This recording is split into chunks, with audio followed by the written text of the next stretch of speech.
c'est relou ce que tu fais.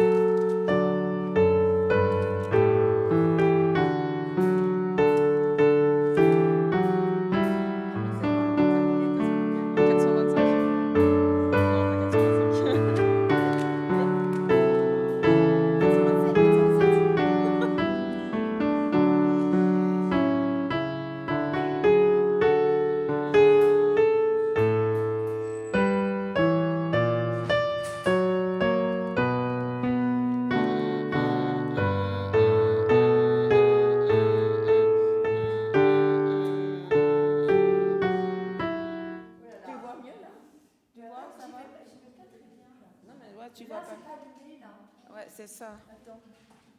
Parce que là, tu te baisses trop, là, ça veut dire que tu vois pas bien. Non.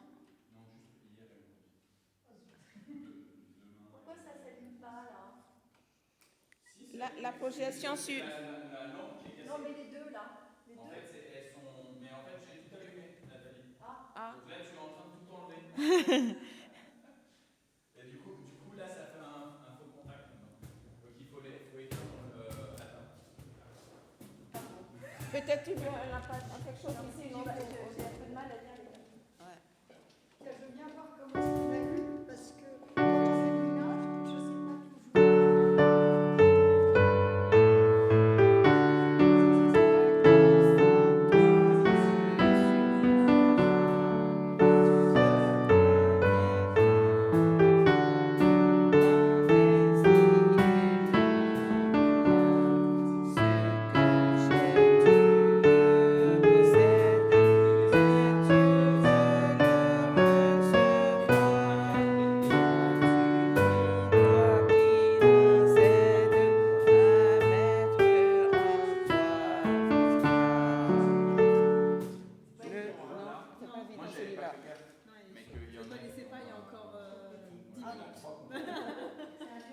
Mais ouais, moi j'ai entendu parler.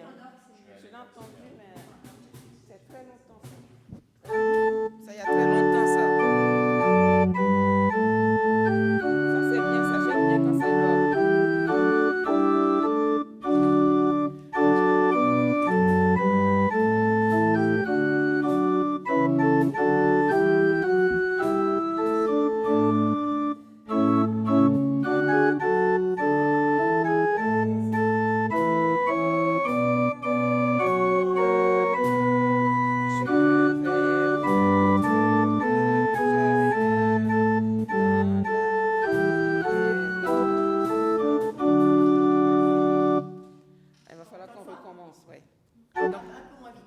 C'est toi qui commence en premier, puis après on... Je fais la première phrase, puis on reprend, d'accord?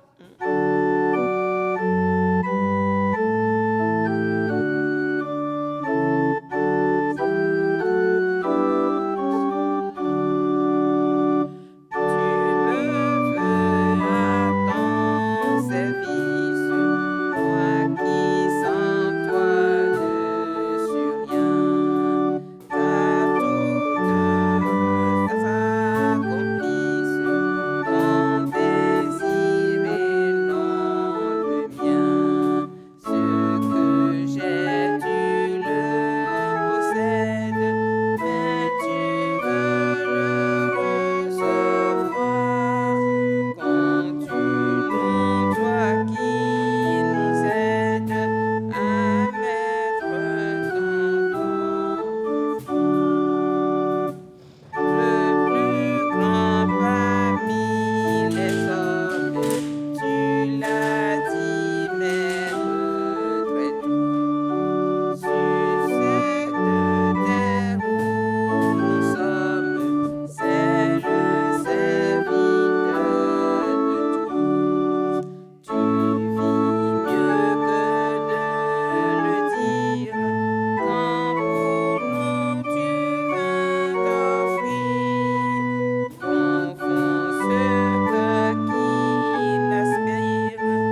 beau. Hyper chaude, celle-là. Hein?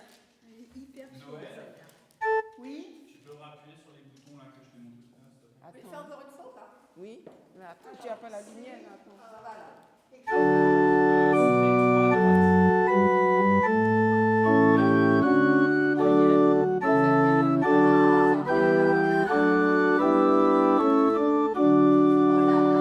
Tu me veux à ton service, moi qui sans toi ne suis rien, car tout devrait s'accomplir.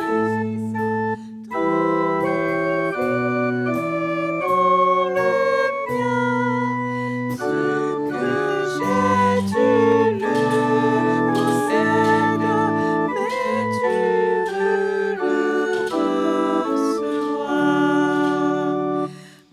Le plus grand pas qu'il est seul, il a dit notre espoir. Sur ces grands parmi les hommes, c'est le serviteur très doux. Sur cette terre de le dire, on est où là?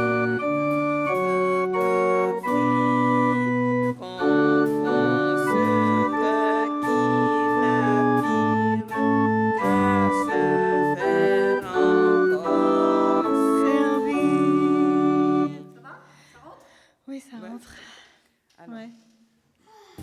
ce cœur qui n'aspire qu'à se faire encore entendre. Ce cœur qui n'aspire qu'à se faire entendre. Aujourd'hui, c'est économique et ça t'éclaire. Tu peux choisir les couleurs, tu peux. Enfin, tu vois. Ah, c'est bien, ces ampoules là, Tu vois, en c'est fait, bien. si tu veux, c'est que de l'halogène, les lampes d'ici. Mais par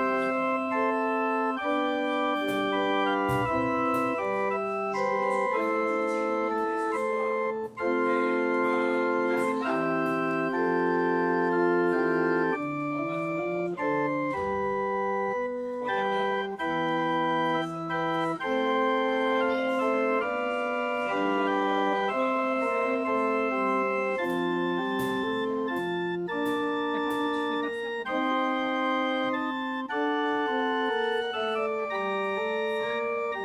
Oui, mais tu fais pas pour autant, toi.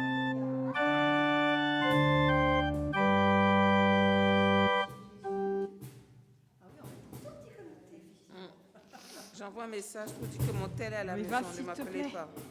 Ça m'agace. Tu as pas.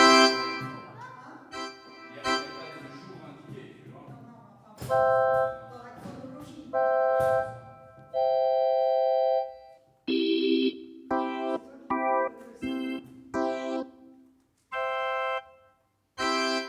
Nathalie, Pardon. on y va? On y va. Tu fais le petit prélude? La procession, c'est qui? La procession.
Béni soit le nom de notre Seigneur et de notre Sauveur Jésus-Christ, lui qui est entré tel le Messie qui était tant attendu dans la ville sainte de Jérusalem.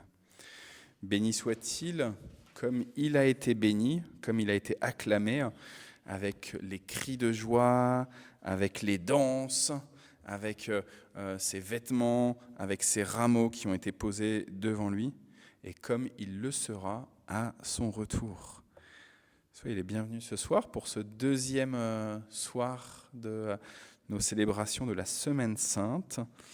Et je vous propose que nous prions. Seigneur, nous marchons avec toi. Dans ce monde que tu as créé. Oui, béni sois-tu de nous donner cette occasion de nous tenir en ta présence, ou plutôt de nous laisser accompagner par toi. Béni sois-tu, Seigneur, alors que si souvent nous nous sentons isolés, esseulés, fatigués, chargés. Oui, béni sois-tu de nous rejoindre sur nos routes, béni sois-tu de nous rejoindre dans nos vies, dans nos existences. Tu es un Dieu qui libère, tu es un Dieu qui relève, tu es un Dieu qui apporte la résurrection, là où il y avait de la mort. Seigneur, nous nous tenons à ta disposition ce soir, à la disposition de ton Saint-Esprit, pour que nous puissions acclamer tes louanges, que nous puissions te prier, que nous puissions t'écouter. Oui, dispose, Seigneur, de ce temps que nous te consacrons dans notre journée, par le nom de ton Fils. Amen. Et alors, hier, on a lu une hymne christique dans une lettre de Paul. On va en lire une autre, cette fois-ci dans la lettre que Paul adresse aux chrétiens de Philippe. Noël, tu as le micro juste à côté de toi qui est allumé, et comme ça, tu peux commencer à nous lire. Il possédait depuis toujours la conviction divine, mais il n'a pas voulu demeurer à l'égal de Dieu. La condition divine. Il possédait depuis toujours la condition divine, mais il n'a pas voulu demeurer à l'égal de Dieu. Au contraire, il a de lui-même renoncé à tout ce qu'il avait et il a pris la condition de serviteur. Il est devenu un être humain parmi les êtres humains. Il a été reconnu comme un homme. Il a accepté d'être humilié et il s'est montré obéissant jusqu'à la mort sur une croix. C'est pourquoi Dieu l'a élevé à la plus haute place et lui a donné le nom supérieur à tout autre nom. Est-ce que quelqu'un d'autre veut lire ? Tu veux lire ? Ça va être on n'est pas sorti de l'auberge. Tu pourras lire un verset tout à l'heure si tu veux, Loéva. D'accord ? Faudrait être patient Comme tu veux. Ouais, t'inquiète pas. Vas-y, Noël. Il a voulu qu'au nom de Jésus, tous les êtres dans les cieux, sur la terre et sous la terre se mettent à genoux. Et que tous reconnaissent publiquement le Seigneur, c'est Jésus-Christ, pour la gloire de Dieu le Père. Amen. Amen. Amen. Eh bien, que tous reconnaissent que Jésus est Seigneur et que nous puissions acclamer le Seigneur. On va prendre 2 chants. C'est quoi que tu nous proposes comme chant, Nathalie ? Alors, tel que je suis. Tel que je suis en premier, sans rien à moi, sinon ta mort, versée pour moi. Sinon ton sang. Ouais, pardon, pas sinon ta mort. Même si c'est la même chose, c'est... Ah oui, il y a les paroles là-bas. Il y a les paroles là-haut. et tu me veux à ton service. Ok. Eh ben,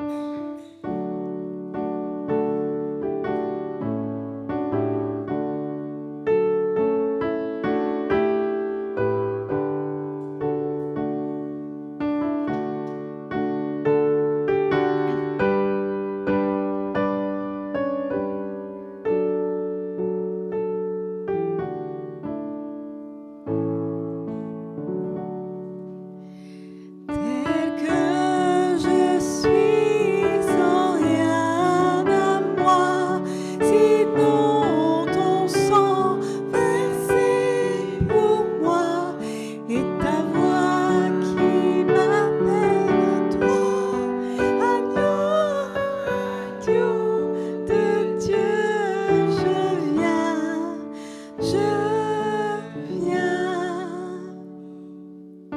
tel que je suis bien vacillant, en proie au doute à chaque instant, lutte au dehors, crainte au dedans, agneau de Dieu, je viens, tel que je suis, ton cœur est prêt à prendre le mien tel qu'il est pour tout changer, sauveur parfait, agneau de Dieu, je viens,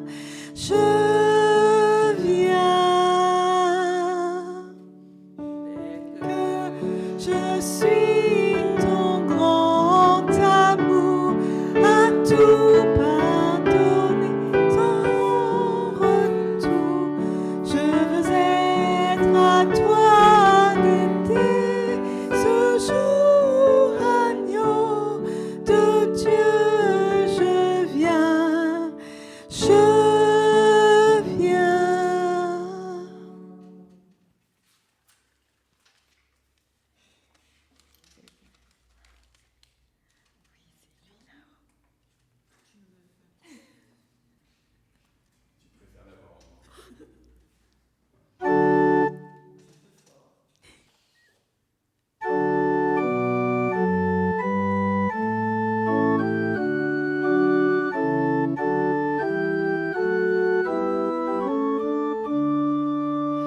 Tu me veux à ton service, toi qui sans toi ne suis rien, qu'à toute œuvre s'accomplisse ton désir et non le mien. Ce que j'ai, tu le possèdes, mais tu veux le recevoir. Conduis-nous, toi qui nous aides à mettre en toi notre espoir. Le plus grand parmi les hommes, tu l'as dit, maître très doux, sur cette terre où nous sommes, c'est le serviteur de tous. Tu fis mieux que de le dire, quand pour nous tu vas t'offrir, confond ce cœur qui n'aspire qu'à ce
maintenant le texte pour le temps de la prédication, de la méditation. Loéva, est-ce que tu veux faire le premier verset qui va être indiqué là-haut?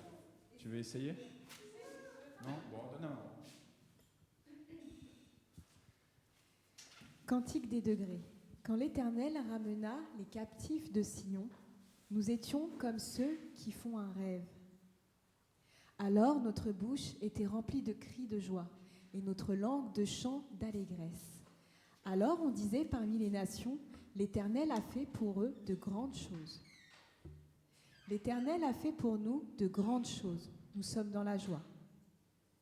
Éternel, ramène nos captifs comme des ruisseaux dans le midi.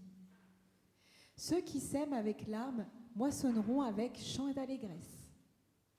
Celui qui marche en pleurant quand il porte la semence revient avec allégresse quand il porte ses gerbes. Amen. Amen.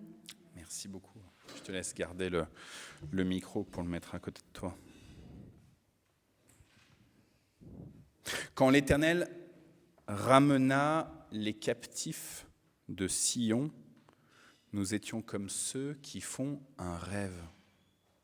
Le psalmiste ici se souvient de ce moment qui était cette sortie de l'exil à Babylone où les frères, les sœurs, les parents, les grands-parents avaient été emmenés tout d'abord à Ninive par l'empire assyrien. Ça, c'était pour le royaume du Nord, le royaume d'Israël, moins 722 à peu près. Mais ensuite, de cette ville de Ninive, du royaume de l'empire assyrien, il y avait une déportation un peu plus vers Babylone. Et il y avait eu ce temps d'exil qui avait duré, c'est pour ça que je vous parle des parents, des grands-parents, peut-être même des arrière-grands-parents et encore arrière-grands-parents. Ça avait duré et duré et duré. Au total, plus de 200 ans. Moins 722, donc pour la chute du royaume du Nord, du royaume d'Israël, avec Samarie comme capitale. Et puis moins 586 pour le royaume du Sud, le royaume de Juda, avec Jérusalem pour capitale. Et puis finalement, ce retour d'exil, c'était moins 530 à peu près. Donc il s'est passé pour certains 200 ans d'exil loin de la terre qui avait été promise, dans laquelle on se souvient que c'était la terre qui était la nôtre. Mais voilà, le temps était passé et avait duré, il semble-t-il, une éternité. Et puis même pour ceux du royaume du Sud, même si c'est passé à peu près 70 ans, eh ben, malgré tout, c'est une éternité. C'est une éternité. Et donc, le psalmiste, ici, se souvient du moment où celui qui a été qualifié de Messie, celui qui était empereur en Perse, Cyrus, quand il leur a permis de regagner à nouveau cette terre qui était la leur. Et le psalmiste nous dit, à ce moment-là, quand on est revenu sur nos terres, quand on est revenu dans le lieu que tu nous avais promis, Seigneur, eh ben on n'y croyait pas vraiment. On était comme dans un rêve. Est-ce que c'est vraiment vrai? Ça y est? On retourne là où nous étions avant? Dans ce pays où coule le lait et le miel? Le temps où nous étions enfermés, loin de nos terres, alors même si ce n'était pas en prison en tant que tel, le temps où nous étions exclus de la promesse, de la bénédiction d'être sur ce lieu qui avait été donné à notre ancêtre Abraham, qui avait été promis à notre ancêtre Abraham, puis qui lui avait été donné, et puis qui avait été ensuite promis à ses descendants et qui avait été donné avec Josué qui avait combattu aussi pour posséder ce lieu. Est-ce que vraiment on a terminé le temps de l'exil? On a terminé le temps de la ténèbre, le temps du désert? On n'y croyait pas trop. On était comme dans un rêve. Je ne sais pas si vous, ça vous est déjà arrivé ça. D'avoir le sentiment que l'épreuve, elle dure tellement, tellement, tellement longtemps. Et on se dit, quand est-ce, Seigneur, que tu vas nous donner enfin une bénédiction? Quand est-ce que tu vas nous permettre de sortir de ce temps de souffrance? Mauvaise nouvelle sur mauvaise nouvelle sur mauvaise nouvelle. Et quand il nous arrive un malheur, on dit « Ah mince, c'est vraiment pas de bol ». Et quand il en arrive un deuxième, qu'est-ce qu'on dit souvent par réflexe? Bon ben, jamais 203, donc j'attends le prochain. Et après, quand on a le troisième, on dit bah ça va être la loi des séries. C'est foutu pour moi. Et on tombe, et on tombe, et on tombe.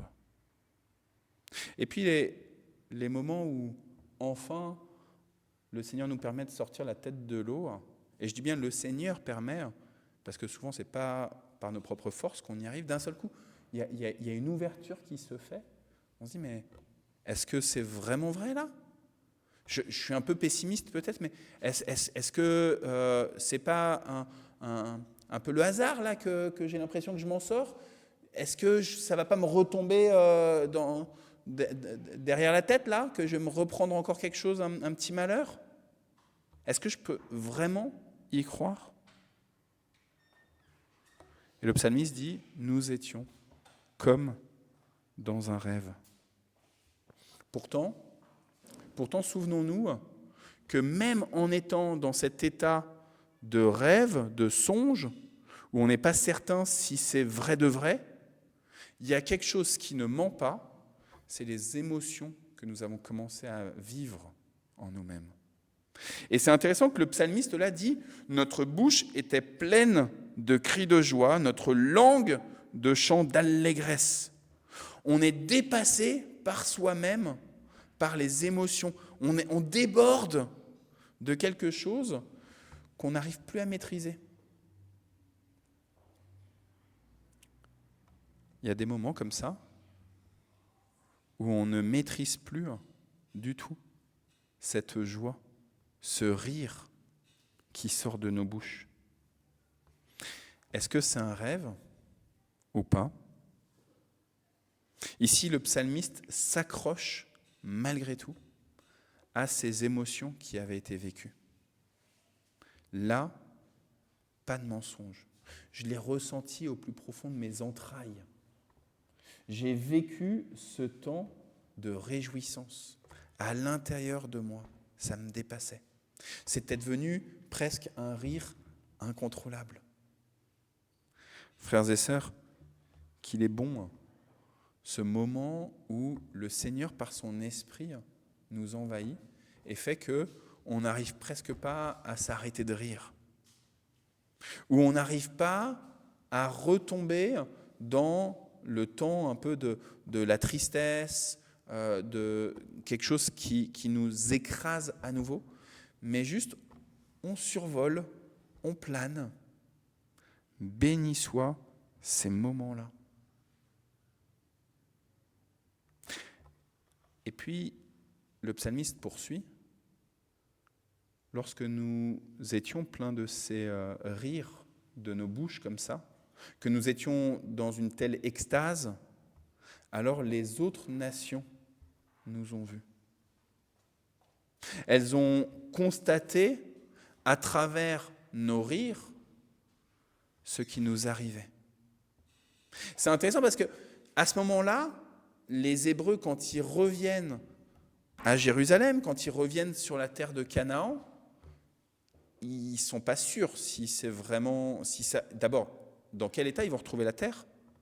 Dans quel état ils vont retrouver Jérusalem ? Et en effet, Jérusalem ne sera pas forcément dans le meilleur état. Dans quel état ils vont retrouver les familles ? Comment est-ce que tous ceux qui sont venus, qui ont occupé le territoire pendant qu'ils étaient absents, pendant toutes ces années, c'est ce qui va se passer avec le royaume du Nord. Tout à l'heure, je vous parlais de Samarie et ce royaume d'Israël. Eh ben, il y a eu 200 ans qui sont passés. Du coup, il y a eu du métissage. Et c'est ce qui fait qu'ensuite, les Juifs qui sont de Jérusalem et du royaume du Sud, ils diront, là-haut, c'est des métis, ils sont plus tout à fait purs. Et c'est pour ça qu'on se rappelle de la relation que les Juifs ils ont avec les Samaritains. Et je vous laisse repenser à quelques passages de la Bible, du Nouveau Testament. Dans quel état on va trouver le pays, notre pays? Pourtant, les nations disent, l'Éternel a fait de grandes choses pour eux. Et je ne sais pas si vous avez repéré, mais c'était vraiment intéressant dans ce psaume, à partir du moment où le psalmiste dit « l'Éternel a fait de grandes choses pour eux », ou les autres nations disent ça, alors la conséquence, c'est que le psalmiste dit « oui, l'Éternel a fait de grandes choses pour nous ». Il y a des moments où en fait on est pris dans nos émotions, on se dit « ah, ça y est, est-ce que c'est bon, je suis en train de vivre quelque chose qui est assez foufou, et peut-être que c'est, mais peut-être que c'est pas, est-ce que c'est vrai, est-ce que je peux vraiment m'y fier, mais en même temps ça déborde de moi ». Et c'est à cause des autres que d'un seul coup on se dit « oui, oui, c'est du vrai, c'est du vrai ». Grâce à ce que les autres disent de ce qui nous arrive, alors nous aussi on peut ensuite mettre des mots dessus. L'Éternel fait de grandes choses pour nous. Je trouve qu'il y a quelque chose qui est intéressant là pour nous. Comment est-ce qu'on apprend à écouter les autres, comment ils nous encouragent, mais comment nous aussi on est les autres pour encourager ceux qui sont en train de vivre un moment, un passage de la sortie du lieu de captivité, du lieu de mort, du lieu de dépression, du lieu de tristesse, d'affliction, vers le lieu de vie.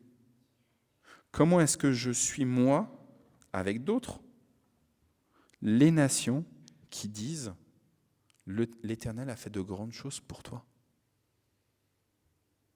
Quand on va rencontrer une amie qui est malade, qui est en traitement et en même temps, voilà. Quand on a des personnes qui, autour de nous, sont en lutte avec, au sein de leur famille ou au niveau du travail, on a des personnes qui en ce moment, sont en train de passer devant des tribunaux, par exemple, par rapport au travail, devant les prud'hommes, etc. Comment est-ce qu'on arrive, nous, à dire à ces personnes-là, « l'Éternel a fait de grandes choses pour toi. Il l'a fait dans le passé et il va le faire encore aujourd'hui pour toi. » C'est important en fait de se souvenir de ce que l'Éternel a fait pour les moments où justement on retombe dans des temps plus difficiles. Ici, le psalmiste, s'il se souvient de ce retour de l'exil à Babylone, c'est parce qu'il sait que la situation, elle n'est pas parfaite. C'est un psaume des degrés, puisqu'on est en train de travailler les psaumes des degrés, ils sont en train de monter à Jérusalem, ils viennent pour faire la fête à Jérusalem, mais il sait bien que la situation, elle est dramatique. Parmi tous les pèlerins qui viennent vers Jérusalem, eh ben beaucoup vivent des troubles dans leur corps, dans leur âme, dans leur esprit. Et ce n'est pas si facile que ça. Mais malgré tout, on se souvient que l'Éternel nous a sortis de nos captivités, de nos lieux où on est esclave. Et il y en a beaucoup des lieux où on est esclave.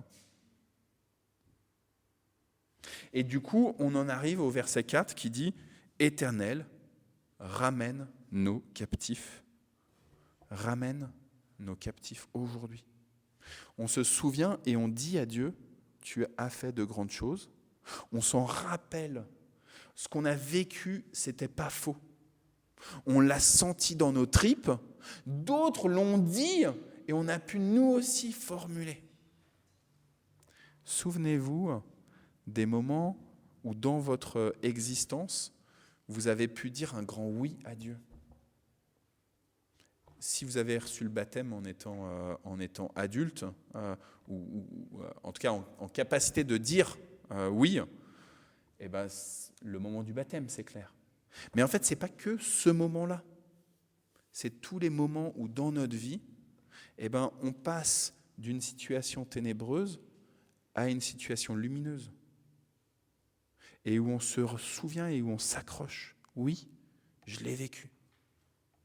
D'autres l'ont vu et je l'ai redit. Et je le redis encore. Et aujourd'hui, alors qu'il y a tant de situations difficiles, alors qu'il y a des personnes qui prennent une autorité qu'ils ne devraient pas prendre, alors qu'ils essayent de s'accaparer des pouvoirs qu'ils ne devraient pas avoir, alors que moi-même, j'essaye de prendre un contrôle de ma propre vie que je ne devrais pas prendre, et te laisser à toi l'architecte, pour se souvenir de la prédication d'hier, te laisser à toi l'architecte, toute l'autorité, la pleine autorité. Tous ces moments-là où je deviens captif, soit des autres, soit de moi-même. Alors libère Seigneur, et fais refleurir. C'est intéressant, là dans la version qui était projetée, il était dit, ce que tu as lu Marilène, comme des ruisseaux dans le Midi. En fait, c'est dit dans le désert, dans le Negev. Et c'est même des torrents qui sont là et qui coulent dans le désert. C'est étonnant dans le désert. Pourtant, dans le Negev, il peut y avoir des pluies. Quand il y a des pluies, c'est les oueds qui se remplissent. Exactement. Et qu'est-ce qui se passe du coup quand les oueds, elles se remplissent dans le désert? Tout se met à fleurir. Exactement. C'est incroyable. Un lieu qui est plein de sable, qui est dur, qui est difficile, qui est d'une seule couleur, quasiment, et ben d'un seul coup, il est plein. Voilà. L'eau arrive comme un mur. Et Dieu est capable de faire fleurir les déserts. Dieu est capable de faire fleurir vos déserts. Alors, du coup, un psaume plein d'espérance. Il y a des captifs, il y a des lieux de captivité, il y a des lieux de détresse, il y a des lieux d'oppression réels dans notre monde, dans ceux qui nous environnent, parmi ceux qui nous environnent, dans notre vie, en nous-mêmes. Mais Dieu est un Dieu qui libère. Celui qui sème en pleurant, eh ben, il se réjouit quand, après la récolte, il porte toutes ses semences, tout ce blé, tout ce qu'il a produit. Il se réjouit. Alors oui, un psaume particulièrement plein d'espérance. Dans ce moment de la semaine sainte, où tout à l'heure, Noël, elle me disait, aujourd'hui, on a le mardi, qu'est-ce qui se passe? Jésus, il est rentré dans Jérusalem. Est-ce qu'il est déjà au temple? Est-ce qu'il est en discussion avec les pharisiens? On en est où exactement? C'est pas très clair, en fait, dans la Bible, exactement où on en est. On sait pour le jeudi, ça va être le dernier repas. On sait le moment de la crucifixion, que c'est juste avant le sabbat. Donc ça va être le vendredi après-midi. Mais après le reste, on connaît les épisodes, mais de là à mettre exactement dans quel ordre, c'est pas très clair. Mais dans ce temps de la passion du Christ, où on sait exactement que justement le Seigneur va mourir sur la croix, Dieu nous donne à espérer déjà. Oui, il va y avoir des résurrections. Je m'arrête là, comme hier.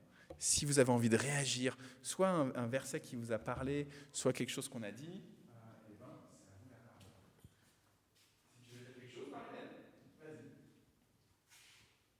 J'étais pas obligé. Moi aussi, je me demandais, comme Noël, c'était quoi le mardi? Je sais que demain, c'est le jour de la trahison de Judas. Et après, on connaît tout le déroulé. Mais c'est vrai que le mardi, on ne sait pas.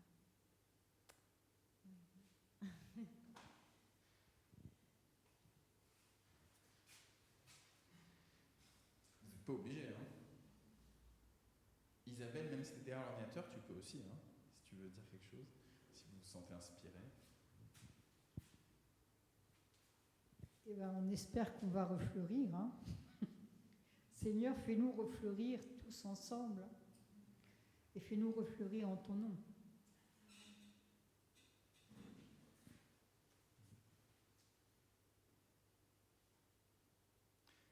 Je pense que c'est important de se souvenir, en tout cas de tout ça dans cette actualité qui est la nôtre, que ce soit la grande géopolitique internationale ou que ce soit celle qui est plus proche de nous, où c'est vraiment compliqué. Et comme on le disait hier, comme je le disais hier, en réaction à la prédication d'Anne-Marie, il y a tant d'éléments qui nous font désespérer, hein, à la fois du présent mais aussi de l'avenir. Et il y a tant de personnes qui se disent à quoi bon œuvrer pour l'avenir, à quoi bon penser avoir des enfants, à quoi bon imaginer d'être en couple, d'être marié, à quoi bon travailler, à quoi bon aller voter. De toute façon, c'est tous des pourris, hein. Donc à quoi bon aller voter, hein? Et bon, là, les votes sont passés. Donc, mais en fait, il y a tellement de situations qui sont désespérantes qu'on pourrait juste être pessimiste et se dire ça sert à rien. Mais le psalmiste et tous ces pèlerins qui sont montés à Jérusalem, et ben ils nous disent non, on se souvient de ce que le Seigneur a fait. Et donc, au nom de ce qu'il a fait, on veut croire qu'il est encore capable de faire des choses. Olivier, tu veux dire quelque chose, toi ? Merci Seigneur pour tous les biens que tu nous donnes et rends-nous-en reconnaissants. Amen. Amen.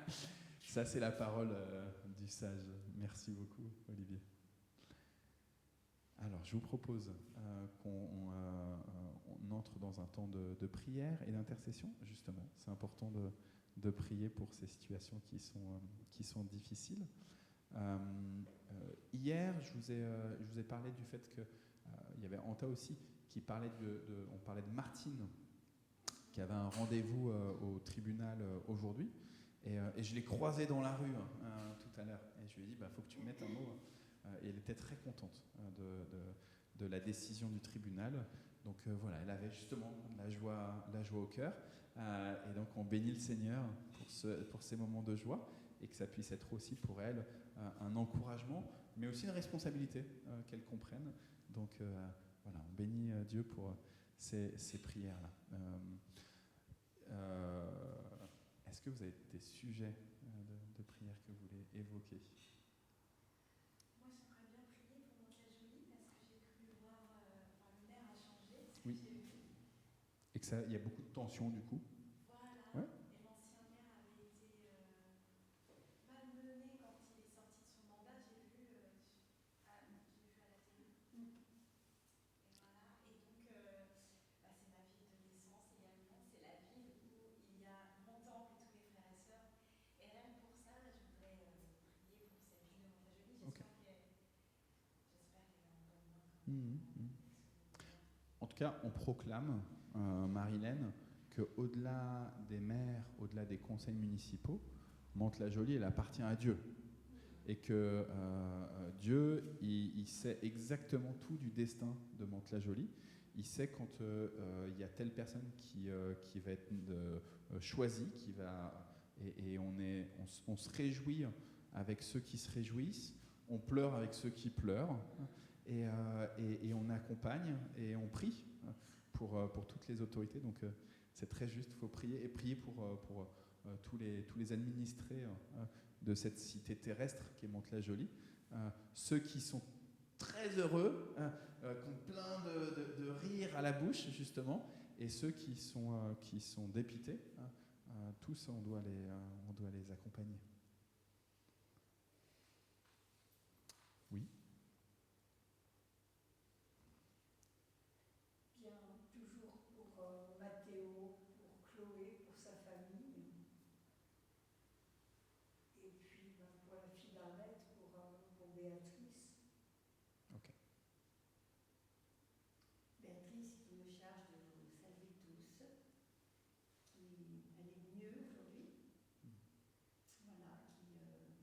pleine d'espérance malgré tout.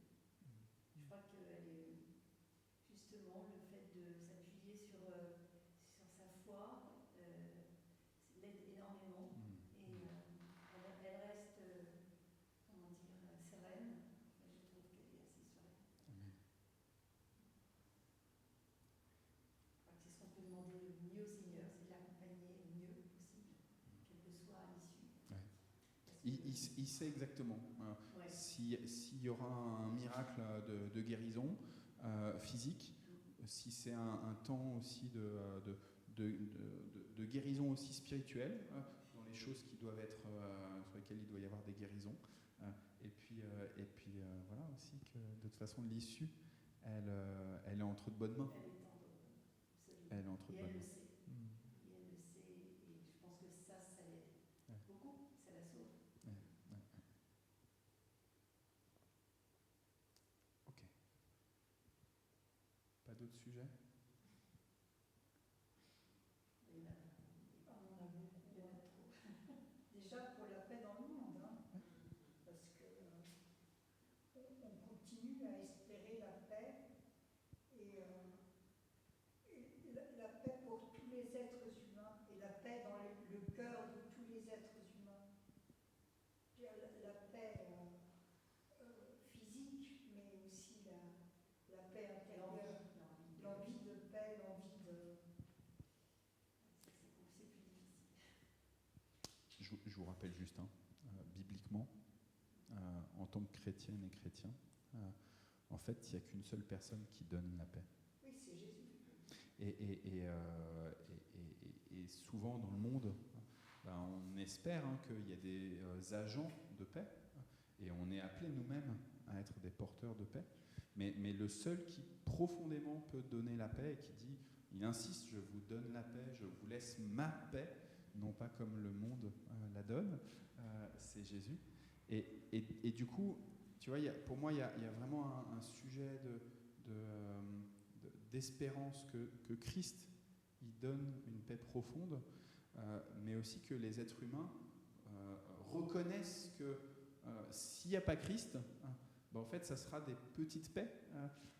Et tu vois, moi, Tellement d'églises sont bombardées en ce moment. C'est ça. Et puis, je trouve que c'était très juste aussi que tu disais, prier aussi pour le cœur de chacun, parce qu'en fait, cette paix-là, on a beau savoir que c'est Jésus, et en fait, c'est pas parce qu'on est chrétien qu'il n'y a pas des moments où on n'est plus en paix en nous-mêmes. Et on a besoin que Christ, il vienne dans nos propres cœurs pour remettre de la paix à chacun, à chacune. Il y a beaucoup d'églises qui trahissent Christ, il y a beaucoup de chrétiens qui trahissent Christ.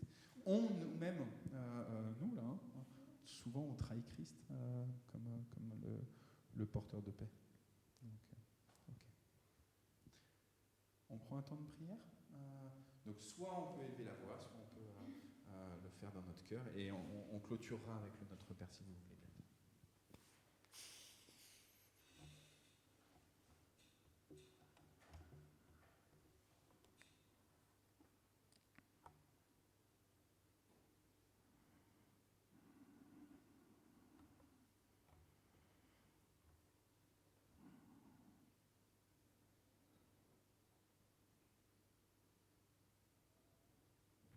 Seigneur notre Dieu, nous ne sommes pas indifférents à l'état du monde, à l'état de nos familles, à l'état de nos amis, à l'état de nos villes. Alors oui, nous avons évoqué à voix haute quelques sujets. Et tu vois qu'il y a tant de situations qui sont désespérantes. Nous te supplions, Seigneur, de nous donner la possibilité que pour chaque situation dont que nous percevons, que nous entendons, dont nous sommes témoins, que nous puissions, par ton esprit, te les remettre. Te supplier que tu amènes ta paix dans ces situations-là. Nous te prions pour la paix pour ceux qui sont malades, pour ceux qui sont complètement désespérés, hein. Pour tous ceux qui essayent de faire des pieds et des mains pour s'en sortir. Nous te prions pour ceux qui sont à l'hôpital en ce moment.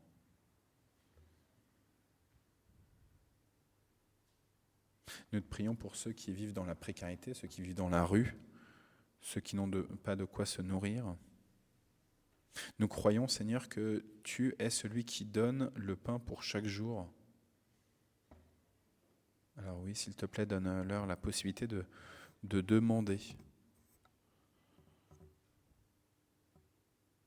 Et que ceux que tu mets sur leur route puissent répondre favorablement. Puissent partager comme cet enfant qui a osé partager ses 5 pains et ses 2 poissons. Donne-nous des cœurs généreux, s'il te plaît, Seigneur.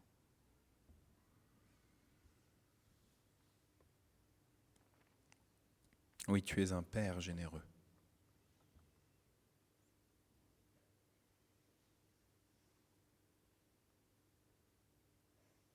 Seigneur, nous te remettons à nos dirigeants.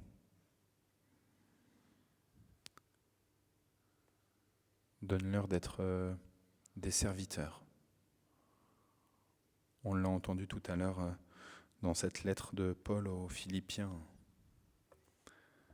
Tu n'as pas voulu garder cette autorité de Dieu, mais tu as accepté de devenir un humain pour pouvoir nous sauver vraiment par ta mort. Alors oui, nous te supplions pour tous ceux qui ont reçu un mandat, une responsabilité. Rends-les attentifs à prendre soin des plus petits.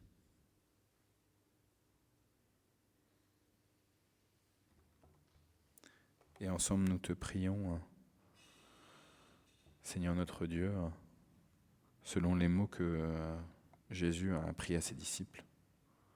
Notre Père qui es aux cieux, que ton nom soit sanctifié, que ton règne vienne, que ta volonté soit faite sur la terre comme au ciel. Donne-nous aujourd'hui notre pain de ce jour. Pardonne-nous nos offenses, comme nous pardonnons aussi à ceux qui nous ont offensés.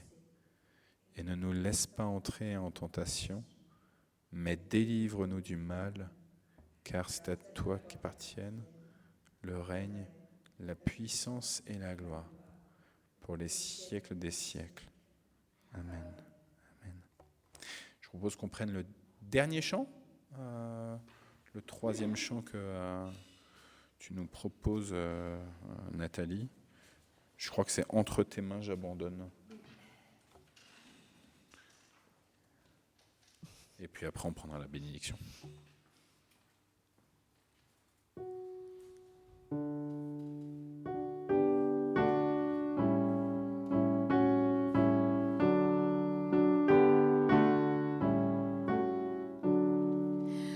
Entre tes mains, j'abandonne tout ce que j'appelle le mien. Oh, ne permets à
tu veux bien nous donner la bénédiction, Nathalie, avec c'est ce qui est en vert. C'est la même bénédiction que d'hier. Que l'Éternel te bénisse et qu'il te garde. Que l'Éternel fasse luire sa face sur toi et qu'il t'accorde sa grâce. Que l'Éternel tourne sa face vers toi et qu'il te donne la paix. Amen. Amen.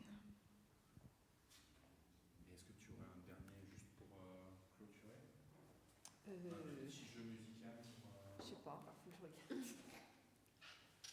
juste pour qu'on puisse, tu vois, tout à l'heure on a commencé à se mettre en disposition entre les mains du Seigneur avec un morceau de musique. Donc on dit un prélude, et comme ça on peut clôturer avec un petit post-lude. Si Nathalie elle dit quelque chose. Faut que je t'en regarde.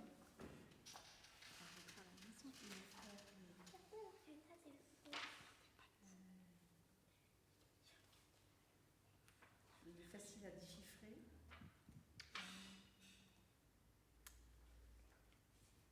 Et sinon on se dit juste... Non c'est bon, t'as trouvé quelque chose?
Soirée alors, et donc on se retrouve demain pour ceux qui le peuvent, et 19h à nouveau, jusque comme maintenant à 20h02.